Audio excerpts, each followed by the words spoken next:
Good evening, brothers and sisters.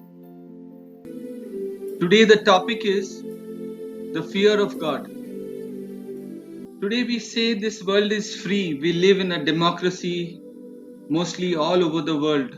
But one wonders sometimes, what is it free from? Certainly not from sin, fear, or sorrow, but perhaps it is free from the fear of God.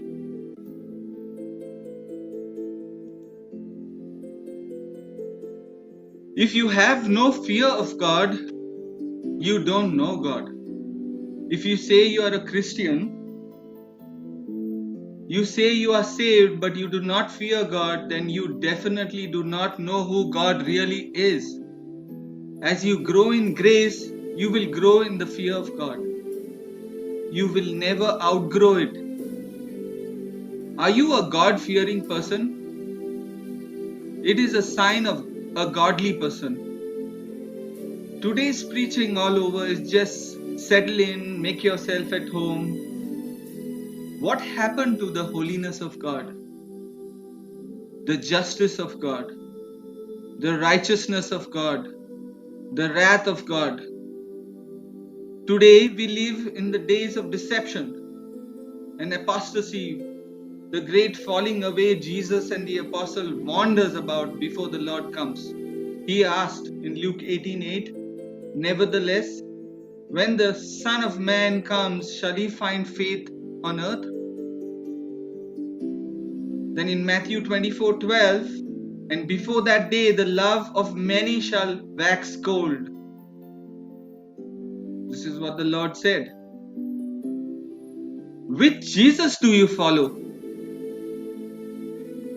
Do you follow the biblical Jesus, which is here on the left hand side, or the modern Jesus, which is being preached today all across denominations? The biblical Jesus, I'll just run through it briefly. Born as Almighty God in the flesh, loves us enough to speak the truth, points us toward eternal treasure, warns of sin, judgment, and hell, commands repentance of sins, gives you salvation, hope, peace, and joy, hated and despised by the world, hates sin and exposes the truth about sin, commands with divine authority, says to expect persecution in his name, brings division when necessary, exalts God the Father's will, warns of false signs and wonders, magnifies God's word, demands that emotion, experience, and opinion conforms to sound teaching, commands you to deny yourself and be willing to lay down your life for God. Many professing Christians today think that such fear belongs to the Old Testament times and that the New Testament rises above that which was before the coming of Christ. Nothing could be further away from the truth. The church walks in fear of the Lord because the Spirit of Christ indwells, fills, directs, and rests upon the church, and the Spirit of Christ is the spirit of the fear of the Lord. Satan is alive and at work in deception, false miracles, bad theology, lying visions, lying dreams, lying revelations, deceptive teachers who are in it for the money, power, and influence. Remember, those who sit under false teachers are not victims, but they are culprits because they want exactly what false teachers want, and it is definitely not God. So which Jesus do you follow? Do you follow the biblical, the one true living God, the biblical Jesus? 1 John 4:18, "There is no fear in love, but perfect love drives out fear, because fear has to do with punishment. The one who fears is not made perfect in love." It is often said today that fear of God has no place in a Christian's life. Really? But there are many commands to fear the Lord all over the New Testament. So have we been deceived? Have you believed a lie? We will be briefly going through some of them today. I want to dispel your ignorance, if any, and your notion that you have to obey Him only when you feel love, or else it is okay to do your own will. Looking at the above scripture, it says, perfect love drives out all fear. But none of us are yet perfect in love. None of us are without moments in which our delight, our joy in God fades and the things which are seen become deceptively attractive. In these moments, we are in need of a warning from God's word, and we definitely have them all over the Bible. In these moments, we should not be completely free from fear because we are not completely controlled by love for God. This fear itself is a work of grace. So God has designed it this way for His sheep, for His people, that when our love becomes weak, fear should rise up. Fear is a great restrainer, helping our souls to be watchful and diligent. So God has designed it that when love rises in us, fear disappears, since we do not need it. But when our love gets weak, fear rises to restrain us from sin. Therefore, God has wisely ordained these two principles, love and fear, both opposite principles, to operate like two opposite scales of a balance. When one rises, the other sinks. Therefore, as one decays or falls asleep, the other keeps God's people from being exposed to danger of sin and rebellion against God and suffer the consequences. Therefore, when love is asleep, fear rises.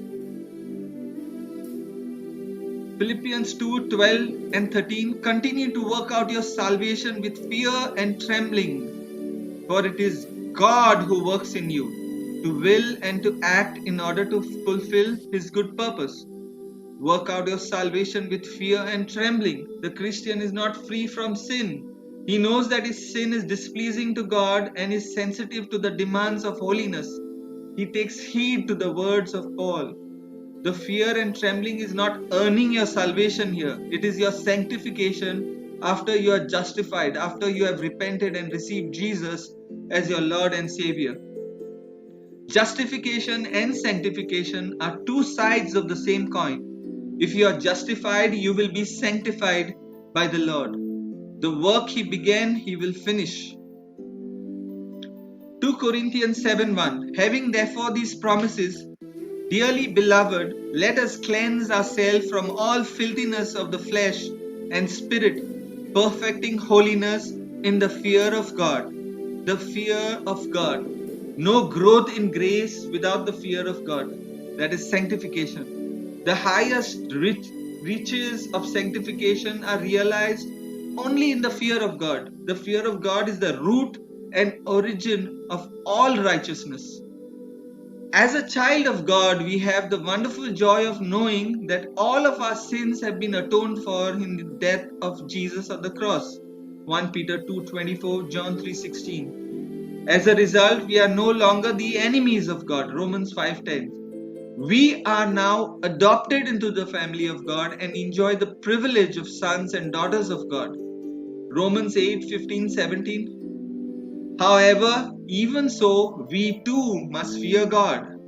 When we as God's children fear God, it's a different type of fear than an unbeliever who must fear the wrath of God. To the extent that we truly fear God, we grow in Christ-likeness. You and I, perfect holiness in an atmosphere of the fear of God. Now let's look at Hebrews 12:14. Follow peace with all men and holiness, without which no man shall see the Lord. The most practical of common duties deserve their inspiration and energy from the fear of God, as we will look into more passages both from the Old Testament and the New Testament to consider what God's word says about fearing God. Here we look at a list of fears, phobias basically, irrational fears of something that's unlikely to cause harm. Phobias come in all shapes and sizes because there are an infinite number of objects and situations. The list of specific phobias are quite long. These are just a few of them. The remarkable thing about God is that when you fear God, you fear nothing else. Whereas if you do not fear God, you will fear everything else. The disease of fear came into man's heart with sin. Adam never was afraid of his God till he had broken his command.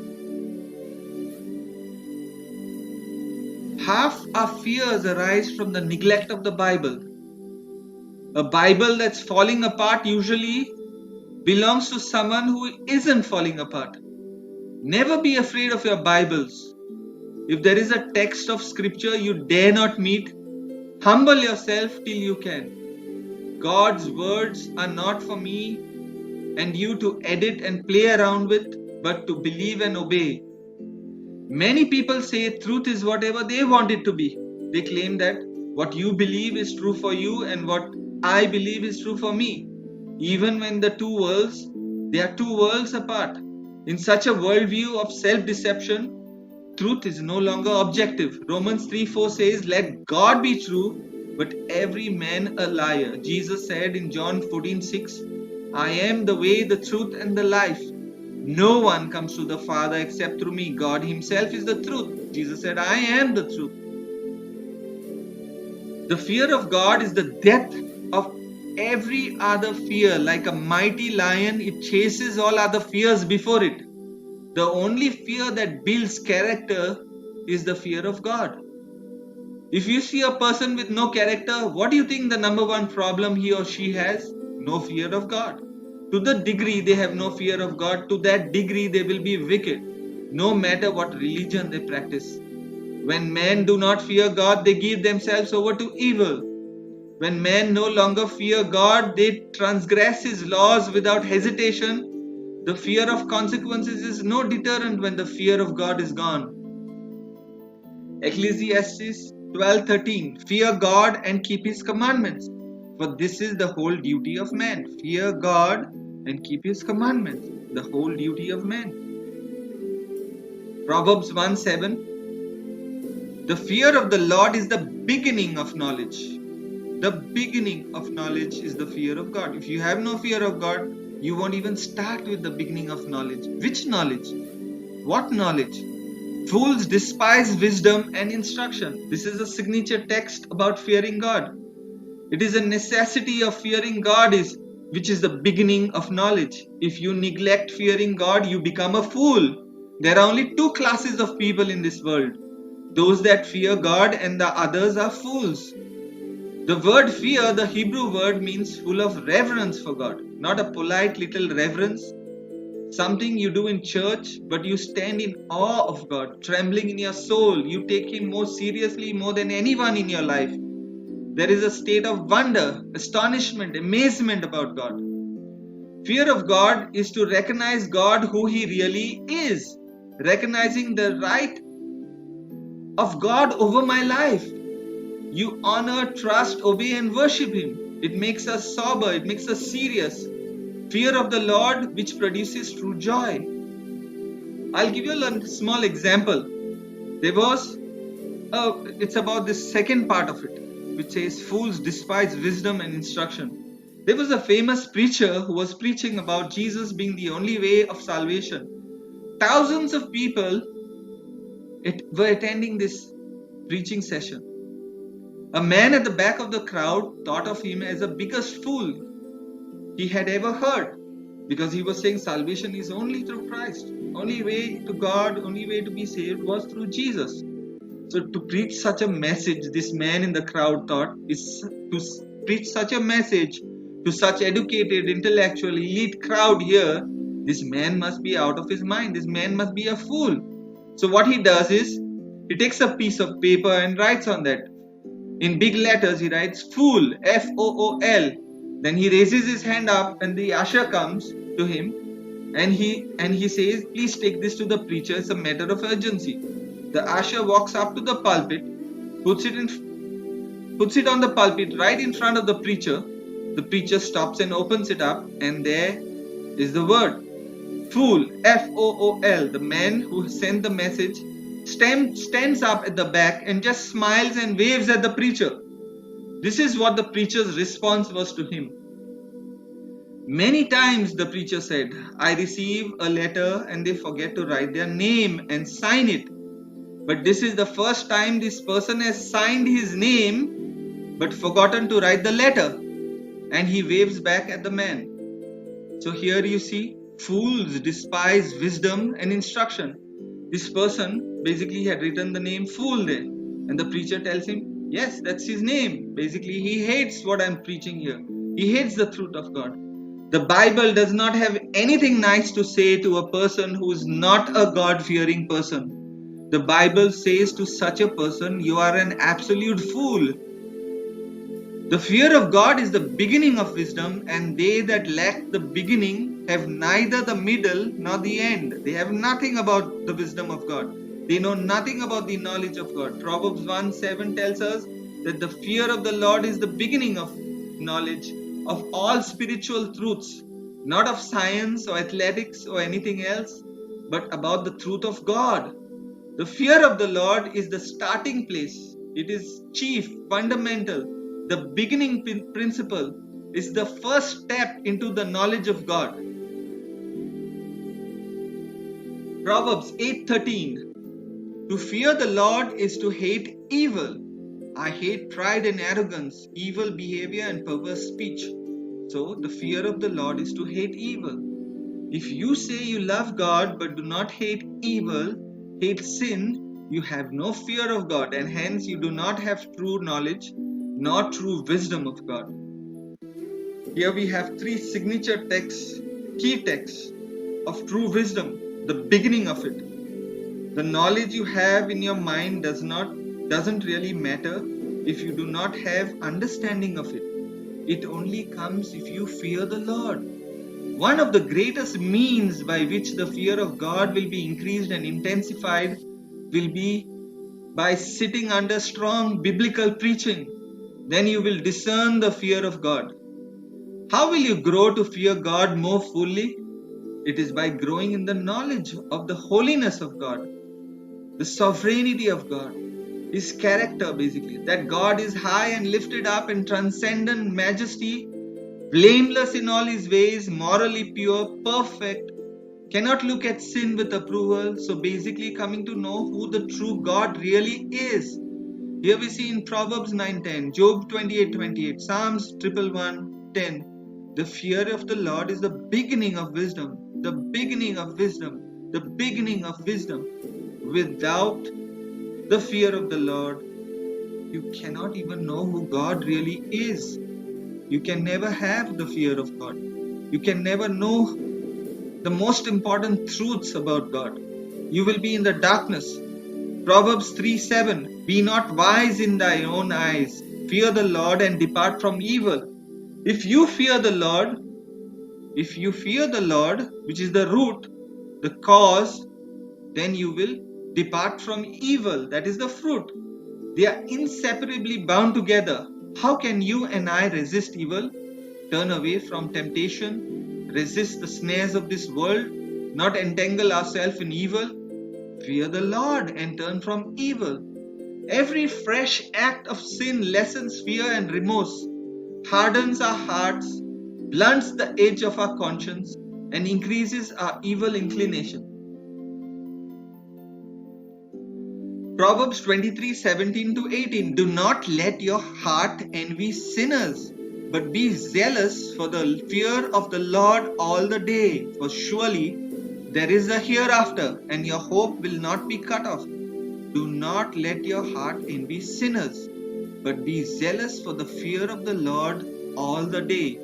Live in the fear of God.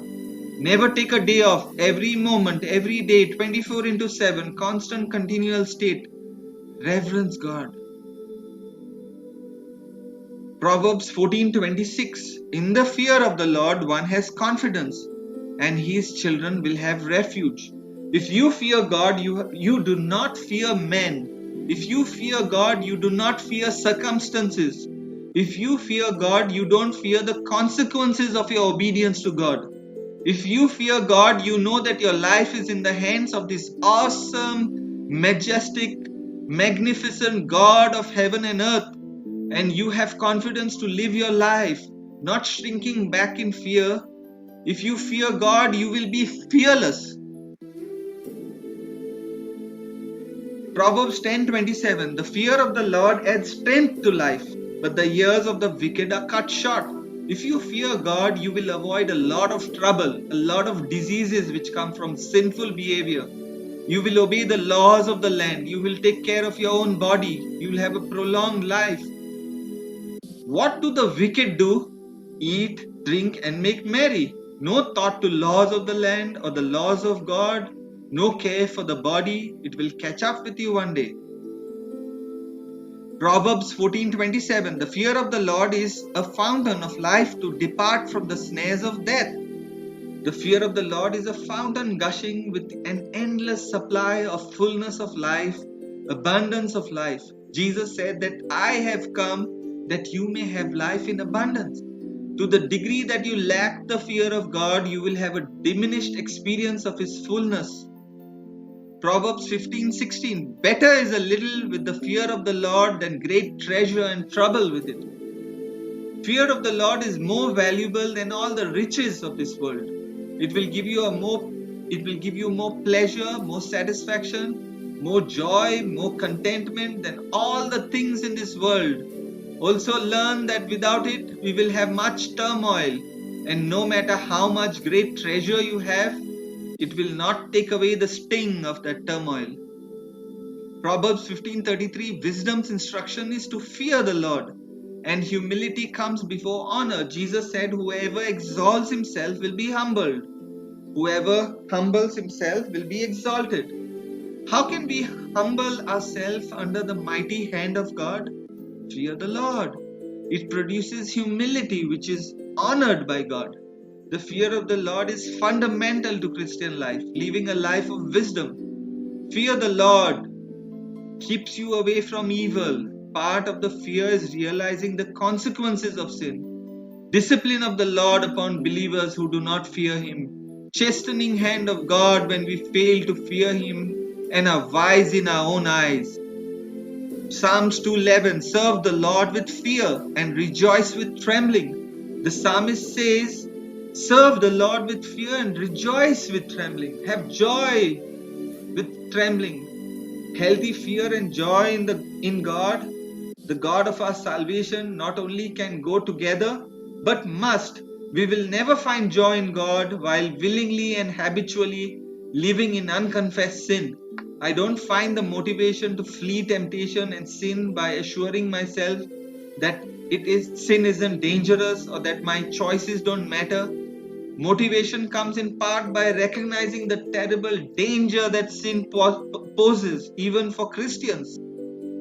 Proverbs 19:23. The fear of the Lord tends to life. It gives life, and he that has it shall abide satisfied. That person will be satisfied. He shall not be visited with evil. The fear of the Lord is the means to fullness of life that God designed for us to enjoy. Anxiety and worry, fear of the Lord drives out all other fears. Fear of God moves in, the fear of circumstances moves out, and vice versa. The two cannot coexist in the same heart at the same time. They are mutually exclusive. Which do you want? Heavy laden and burdened, trials, stresses of this world? Fear the Lord. I am speaking to some of you who have brought a heavy load today to this service. You haven't slept, you easily just begin crying right now. What is the healing balm for your soul? Fear God. He is your greatest help, but you must revere Him, honor Him.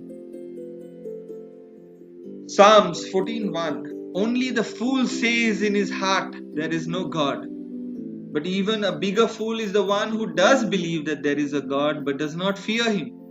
Fools despise wisdom and instruction.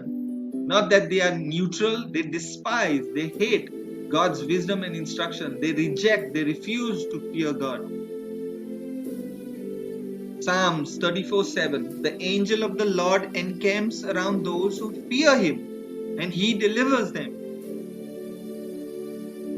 Psalms 128:1. Blessed are all who fear the Lord, who walks in His ways. Christians, don't be afraid to talk about sin. It is the central issue of every single person's salvation. The modern demonic gospel preached today is to come to Christ for peace, prosperity, health, and every other carnal reason, but never to confront people with their sin. The fear of God is the awareness that you live your life in the presence of an all-holy, righteous, and just God who will hold you accountable for your motives, words, thoughts, and actions. To fear God is to desire to live in harmony with His righteous standards and to honor Him in all that you do. The worldlings, ones who are lost, bless God when He gives him plenty. But the Christian blesses him when he strikes him. He believes to be too wise. He believes that God is too wise to make any mistakes and too good to be unkind. He trusts him where he cannot trace him, looks up to him in the darkest hour and believes that all is well because God is good and he is always good. Psalms 25:12. Who is the man who fears the Lord? Him will he instruct in the way that he should choose. Fear is of two types, servile and filial fear. The servile fear is the kind of fear that a prisoner in a torture chamber has for his tormentor, the jailer or the executioner. It's a dreadful anxiety, or it's the kind of fear that a slave would have at the hands of a cruel, wicked master who would come with a whip and torture the slave. Filial fever. What is this filial fever? Fear. It refers to the fear that a child has for his father. In this regard, a child has tremendous respect and love for his father or mother and who dearly wants to please them. He has fear or an anxiety of offending the one he loves, not because he is afraid of torture or even of punishment, but rather because he is afraid of displeasing the one who is in that child's world the source of security and love. The fear of God, the second type which we just spoke about. Psalms 115:11. You that fear the Lord, trust in the Lord. He is their help and their shield. 1 Samuel 12:24. Only fear the Lord and serve Him faithfully with all your heart, for consider what great things He has done for you.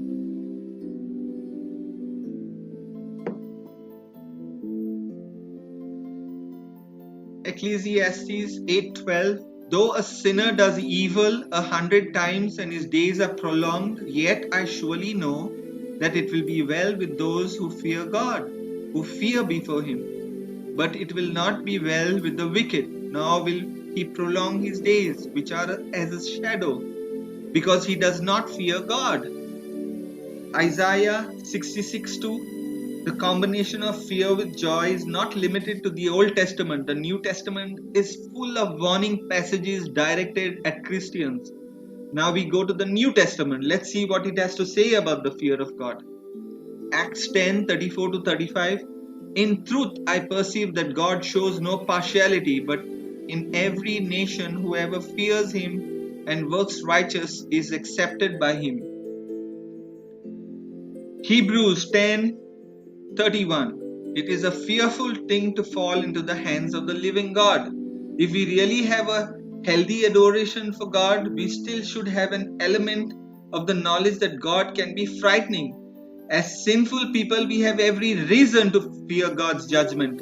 It is part of our motivation to be reconciled, to be right, to have fellowship with God. Fear of the Lord is something that the Bible talks about from the beginning to the end as an absolute central truth to having a right relationship with God. We are told the beginning of wisdom is found in the fear of the Lord, that the Lord encamps around those who fear Him.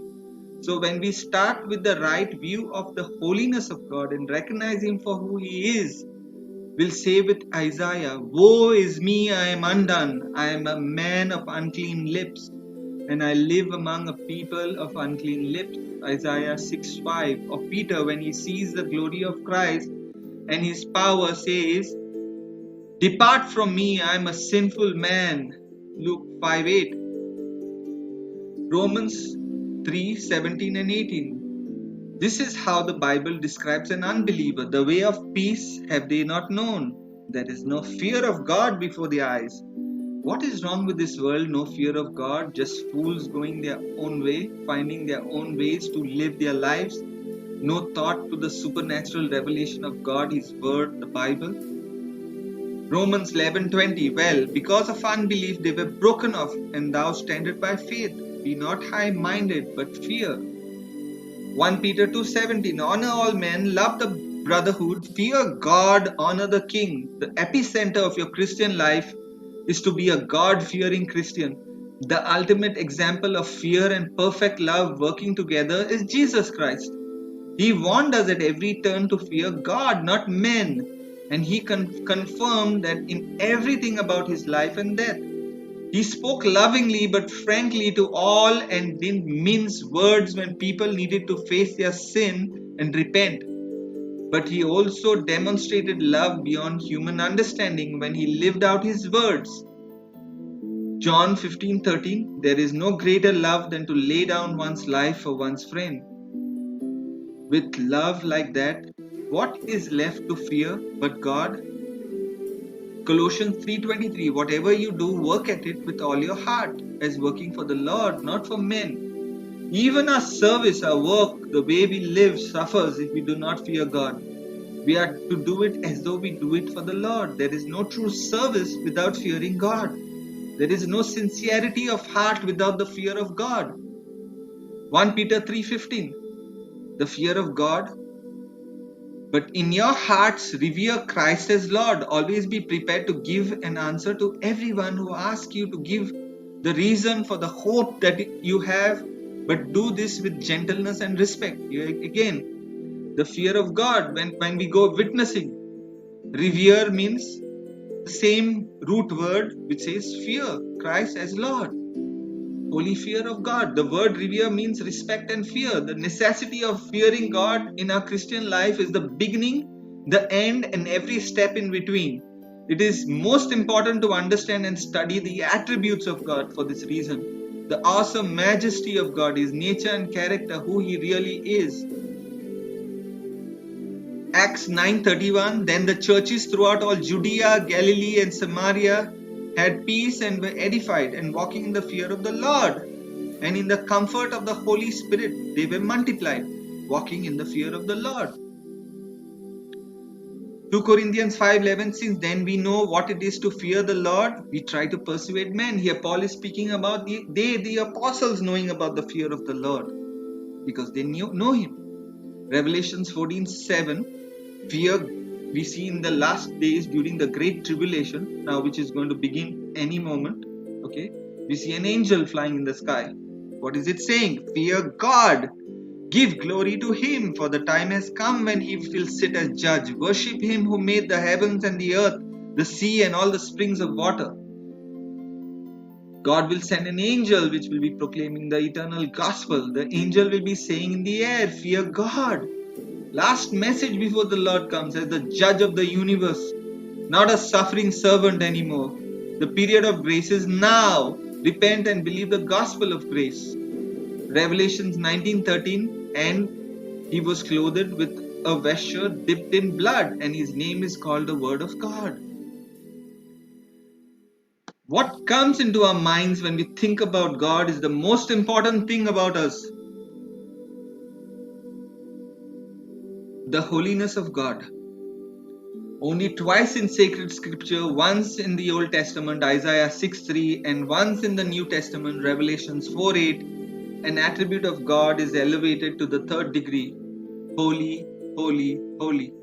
The Bible never says love, love, love, mercy, mercy, mercy. It says holy, holy, holy. God's holiness is the crowning glory of God. If there is any attribute you want to elevate among all His attributes, this is the only one. Habakkuk 1:13 tells us that God's eyes are pure and He cannot even look at evil. It says that our God is a consuming fire. Hebrews 12:29. He that justifies the wicked and he that condemns the just, even they both are an abomination to the Lord. Proverbs 17:15. Here we will look at three responses to the vision of God when they saw God with their own eyes, when they were exposed to this one true living God. This is what happens when people encounter God, the most life-changing experience. Apostle Paul, we see in 2 Corinthians 12:1-4. here is a part of it. How that he was caught up into paradise and heard unspeakable words which it is not lawful for a man to utter. Here we see Apostle Paul could not even utter what he saw in words. It was indescribable in human terms. Then next we see Apostle John in Revelation 1:19-17. And when I saw, I fell at his feet as dead. And he laid his right hand upon me, saying unto me, Fear not, I am the first and the last. Here we see Apostle John, after the vision, his face was shining. John fell like a dead man, unconscious. He saw Jesus in his glorious state. Then we see prophet Isaiah in 6:1-5. Then said I, Woe is me, for I am undone, because I am a man of unclean lips, and I dwell in the midst of people of unclean lips. For mine eyes have seen the King, the Lord of hosts. Here we see Isaiah was completely undone, ruined, doomed. When he saw the holiness of God, he realized his sinfulness, his wretchedness, his wickedness. I don't think you can have a true biblical understanding of our own sinful condition until you see God in his holiness. But when you see God for who he is, you would never think of trying to solve your sin problem yourself. And so the fear of the Lord is one of the greatest needs in the church today. True fear of the Lord realizes you can't run from God, and the only option is to run to him. When you do, you find the embracing arms of a loving Father. If you are not cultivating a deeper fear of the Lord, we are missing an absolute fundamental way we are to relate to God and even grow in our holiness in our lives. True growth and holiness that comes from seeing God who he really is. Now let's look at another attribute of God. I'll just be going into a few attributes which are very important to understand the fear of God. God is just. God is absolutely just, means he is fair. He will judge according to his highest standard of his principles. Moral right will be rewarded. Moral wrong will be punished. There will be no partiality with anyone. Isaiah 42:3, he will not crush the weakest reed or put out a flickering candle. He will bring justice to all who have been wronged. Isaiah 30:18, yet the Lord longs to be gracious to you. He rises to show you compassion. For the Lord is a God of justice. Blessed are all who wait for him. Psalms 9:7-8, but the Lord shall endure forever. He has prepared his throne for judgment, and he shall judge the world in righteousness. He shall minister judgment to the people in uprightness. Now let's look at another character of God, a nature of God. God is sovereign. What does sovereign mean? Totally independent. He is not dependent on anyone. I'm going to go into a little more detail about this attribute of God. It is very important to know who God really is. God's sovereignty is total and absolute. God is trustworthy because of his sovereignty.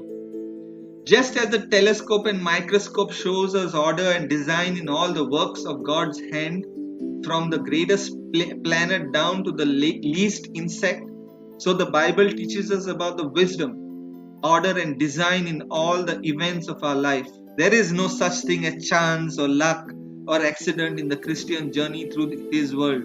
It is all arranged and appointed by God, and all things are working together for his good. Romans 8:28.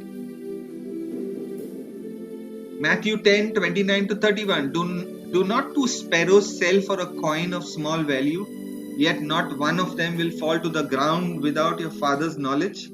But the very hairs of your head are all numbered. Therefore have no fear, you are worth more than many sparrows. Sparrows were customarily thought of as smallest of creatures, and the penny was one of the least valuable Roman coins. God is sovereign over even the most insignificant events. Fear not, therefore, since the Heavenly Father gives constant sovereign supervision even to seemingly insignificant creatures.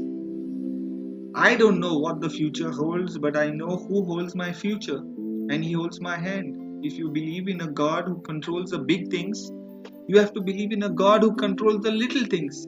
It is we, of course, to whom things look little or big. God loves each one of us as if there were only one of us. Obey God and leave the consequences to Him. Your life is now His life. He has bought it with a price, His blood and death on the cross. Now it's your turn to die to self and live for Him. Just obey. Leave the consequences to Him. We are fully known and loved by God. It liberates us from pretense, humbles us out of self-righteousness, and strengthens us for any difficulty life can throw at us. Job 42:2, I know that you can do all things. No purpose of yours can be thwarted. Some Christians live in such fear they act as if they believe in the sovereignty of Satan rather than sovereignty of God. It is certain that not one drop of rain falls without God's sure command. No other attribute of God is hated by men than the truth of the absolute and total sovereignty of God. There is not one piece of cosmic dust that is outside the scope of God's sovereign providence.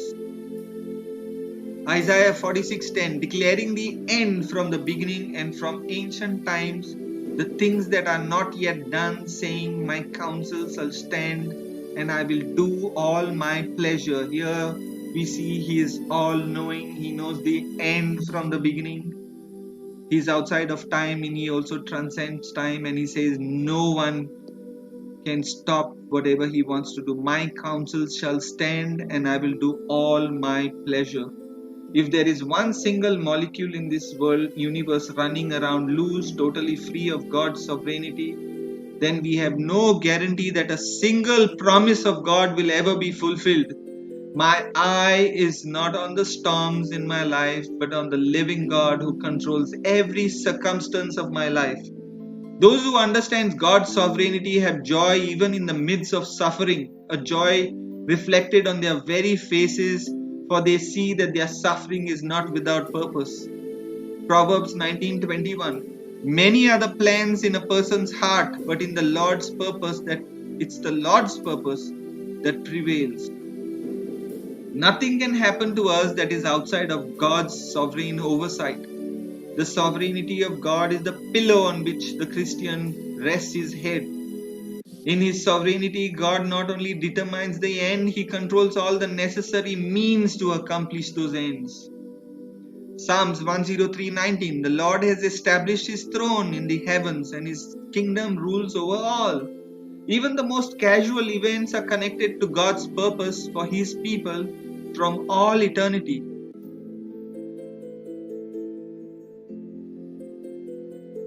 1 Timothy 6:15-16. He who is blessed and only sovereign, the King of kings and the Lord of lords, who alone has immortality, who dwells in unapproachable light, whom no one has ever seen or can see, to Him be honor and eternal dominion. God is so great that He works out a plan to work everything out for your good, if you belong to Him and His glory, which takes into consideration all your choices and still works His plan out infallibly. There are no accidents with God. He makes no mistakes. In that what He allows, there is always a purpose. Only you understand the invincible sovereignty of God. It will drive out all fear. God's sovereign will is not at the whim and mercy of our person and individual responses to it. His plans will come to pass. You may not know where we may not know where we are going, but as long as we are following the Lord, we have nothing to fear. He controls everything.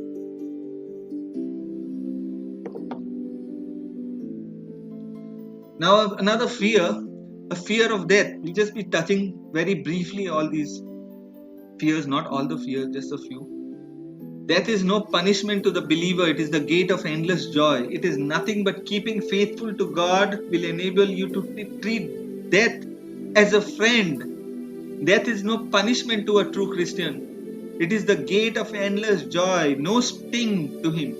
Once death was a punishment for sin for him. Now sin's been forgiven. The penalty ceases and Christians do not die now as a punishment for their sin, but they die that they may be prepared to live, meaning they will be having eternal life. Jesus said, John 11:25, I am the resurrection and the life. Who believes in me will live even if he dies. He's going to live forever. His physical body might die, but his soul lives forever, and he's going to get another body, eternal. If death is no longer a fear, we are really free to take any risk under the sun for Christ and for love. Fear of the devil. Satan is a creature, so many fear him instead of fearing God. We are told in the Bible to fear God and he will take care of everything. Satan is a finite being, he's like a grain of sand in relation to God. There is no comparison at all. He can snuff, God can snuff him out in a millisecond if he wants to. Remember that Satan is as powerful as God allows him to be. God knows every act of Satan from the beginning till the end. He is like God's sheepdog that we see here. Okay, he is put on a chain with limits and bounds. He can do only certain things within certain parameters that God has allowed him to. He is God's devil. God does not tell him what to do, but he knows the dark mind of Satan and every act he plans on doing. Since God is all-knowing and all-present, God is outside of time, like I said, and he also transcends time. He knows the beginning from the end. We saw the scripture just now. God uses every act of Satan to further his plans. Salvation of the elect, God's sheep, and destruction of those that reject and disobey the gospel. Fear of man. Hebrews 13:5-6. He himself said, I will never leave you nor forsake you. So we may boldly say, the Lord is my helper. I will not fear. What can man do to me? The Holy Spirit can cast out the evil spirit of the fear of man. He can make the coward brave. If we displease God, does it matter whom we please? If we please God, does it matter whom we displease? The one who kneels before God can stand before men. The fear of God displaces the fear of man. We fear man so much because we fear God so little. Fear God and you will have nothing else to fear. Proverbs 29:25. Fear of man will prove to be a snare, but whoever trusts in the Lord will be kept safe. A man who is intimate with God will never be intimidated by men.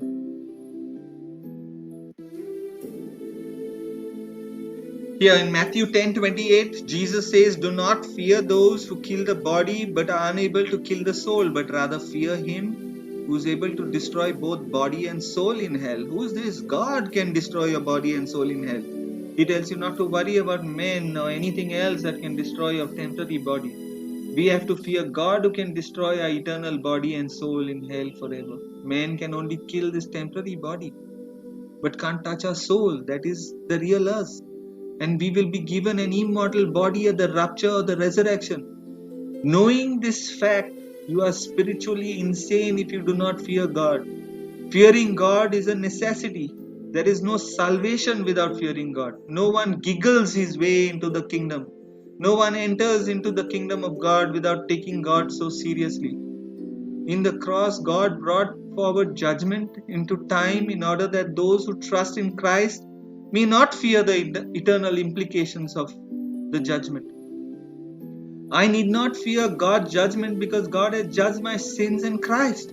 I have come to Him not with a righteousness of my own, but an awareness of my great need for Him. Jesus on the cross, remember Jesus on the cross, one of the criminals.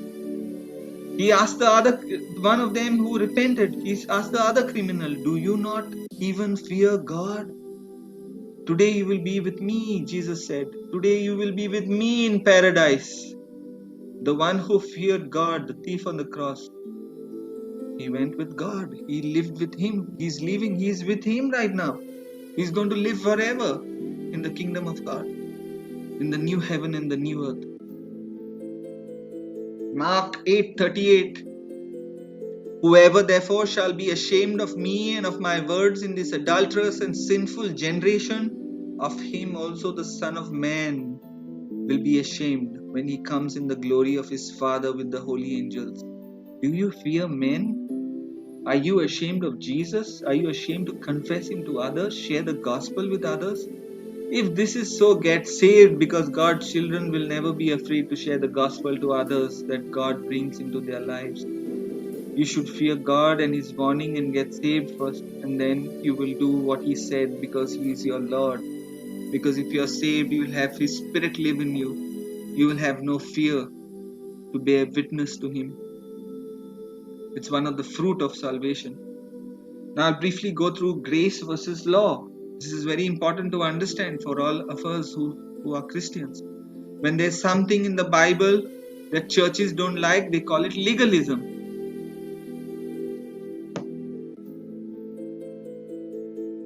To escape the error of salvation by works, we have fallen into this opposite error of salvation without obedience. Obedience isn't legalism, it's a symptom of genuine salvation. We are under the law of Christ. Galatians 6:2, 1 Corinthians 9:21. The greatest commandment Jesus described was to love God with all your heart, mind and soul, and to love your neighbor as you love yourself. Mark 12:32-33. Various New Testament scriptures state that Jesus fulfilled the Old Testament law, bringing it to completion and conclusion. Romans 10:4, Galatians 3:23-25, Ephesians 2:15. In place of the Old Testament law, Christians are to obey the law of Christ. Rather than trying to remember the over 600 individual commands in the Old Testament law, Christians are simply to focus on loving God and loving others. If Christians would truly and wholeheartedly obey those two commands, we would be fulfilling everything that God requires of us. Some use the fact that we are not under the Old Testament law as an excuse to sin. The Apostle Paul addresses this very issue in Romans 6:15. What then?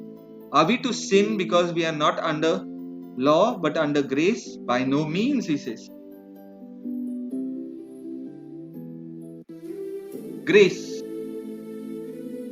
Something to think about. A police officer shows you grace and forgoes writing you a ticket, let's say, for speeding. Does that mean the traffic laws are now abolished? You are free to speed? No, how ridiculous. The officer's grace should bring you to willingly obey the traffic laws. His leniency was not a termination of traffic laws, but rather mercy to guide you to obedience. Legalist remorse says I broke God's rules, when real repentance says I broke God's heart. A person who accepted Jesus, made a decision for Jesus, prayed a prayer and goes on to live in a sinful pattern of life with no fear of hell because they think that they are eternally secure, they are deluded. When you are looking for a loophole in the word of God to justify doing what you want to do, the enemy will gladly help you find one. Matthew 7:22-23. Many will say to me on that day, Lord, Lord, don't we prophesy in your name, cast out demons in your name, and do mighty works in your name? And then I will declare to them, I never knew you. Depart from me, you who practice lawlessness. Here is saying you lived a life as though I gave you no law to obey. You were practicing lawlessness, sinfulness, wickedness. You were in disobedience to my law. And here these people who are deceived are trusting their works for salvation. If you see, didn't we do this? Didn't we do that? Salvation is not a works. It is a free gift. It's trusting in the Lord Jesus Christ, who He is and what He has done for you on the cross. James 2:19, you believe that God is one, you do well. The demons also believe and shudder. Most people today say that they believe and don't even tremble. The demons are more holy than they are. Demons also fear God. Mark 5:1-20 we see there. Until God regenerates a man's heart, that man will address the gospel in the same way the demons address the Lord Jesus Christ there. What have we to do with you? They asked him. So many people professing Jesus Christ as their Lord and Savior, and yet when you look at their lifestyle, it appears with all evidence that they are walking in the broad way. They live just like everybody else in the world. A Christian will be sensitive to the sin in their life, and it will lead them to brokenness and genuine confession. If there is no fruit in sanctification, there is no root in regeneration. They are not spiritually born.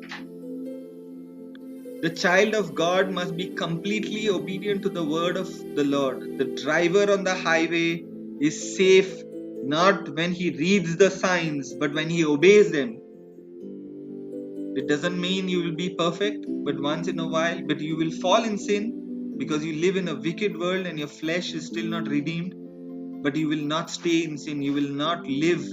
You will not practice sin willfully. Salvation by grace is evidenced by a holy conduct.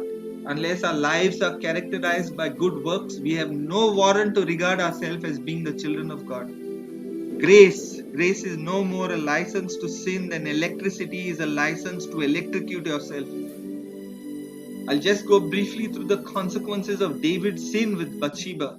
In 2 Samuel chapter 11 to 18, David's sin against Uriah, he murdered him, and Bathsheba, he committed adultery.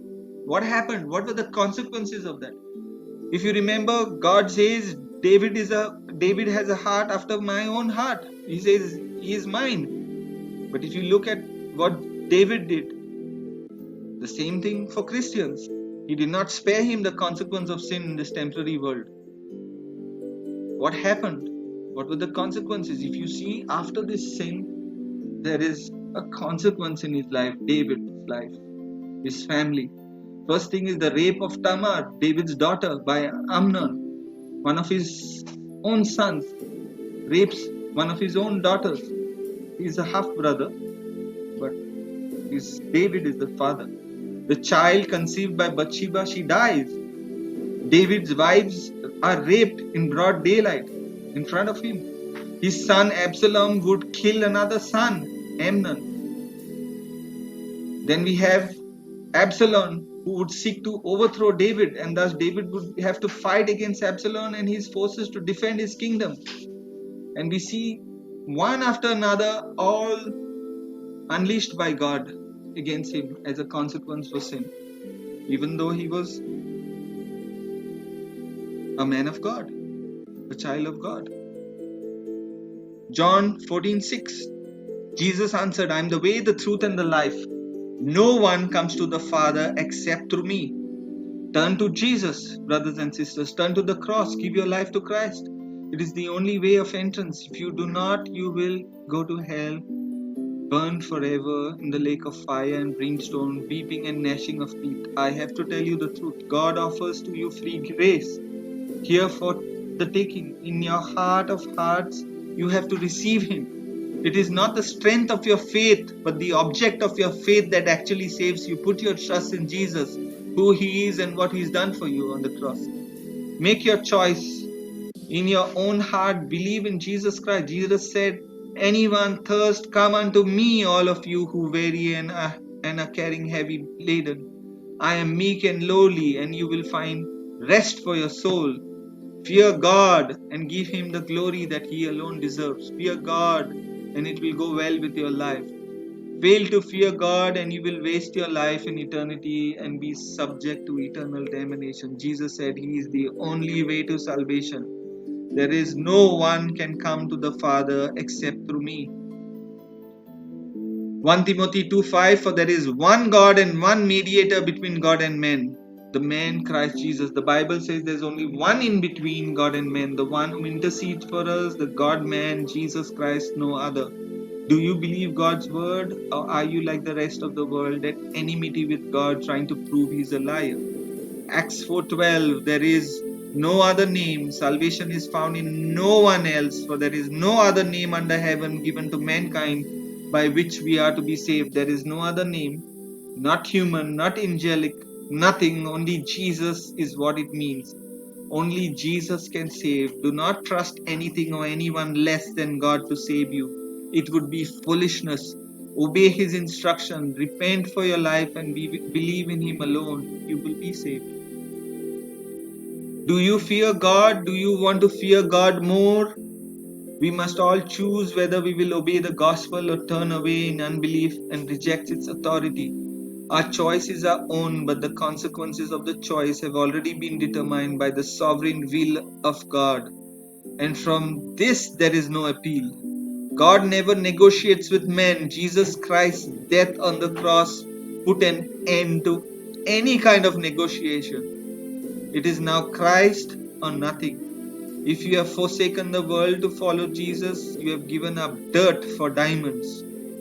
If Jesus Christ was God and He died for me, which He did, there is no sacrifice which can be great for me to make for Him. Jesus said it is finished on the cross. Do you trust the finished work of God on the cross? Jesus said it is finished. Jesus was God Himself in the flesh. It was once and for all the sacrifice. Hebrews 7:27. It was of infinite value because it was the eternal, infinite God dying for you and me on the cross. It was God's blood shed for us. It was God who died in human flesh. It was of infinite value that even if there was 1,000 worlds just like us full of sinners, it was sufficient for them all.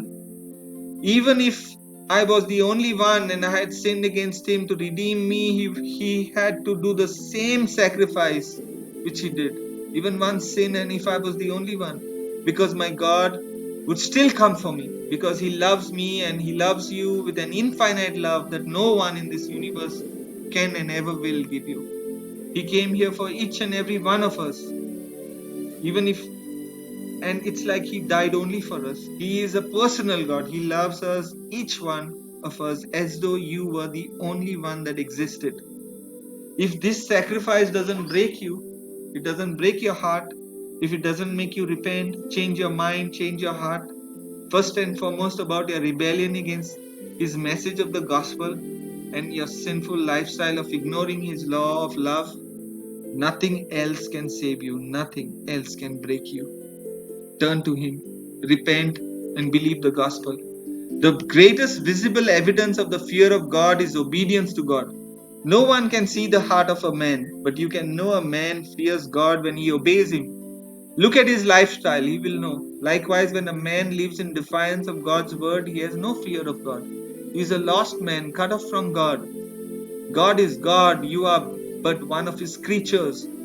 Your only joy is to be found in obeying Him. Your true fulfillment is to be found in worshipping Him. Your only wisdom is to be found in trusting and knowing Him.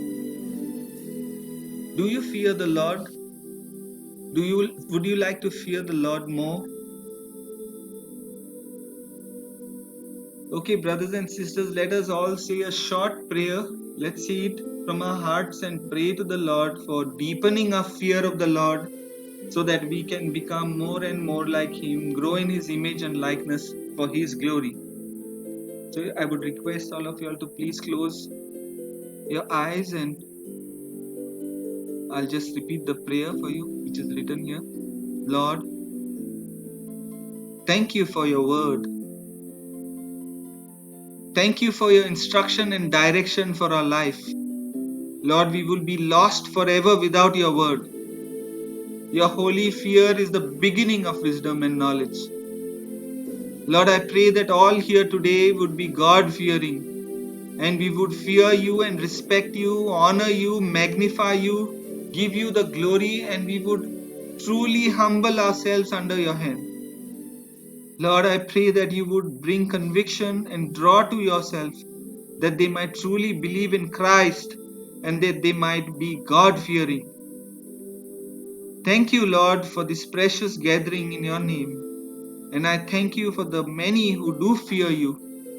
And I pray that all that we have gone through today may come true in their lives in fullest measure. In Jesus' name, I pray. Amen.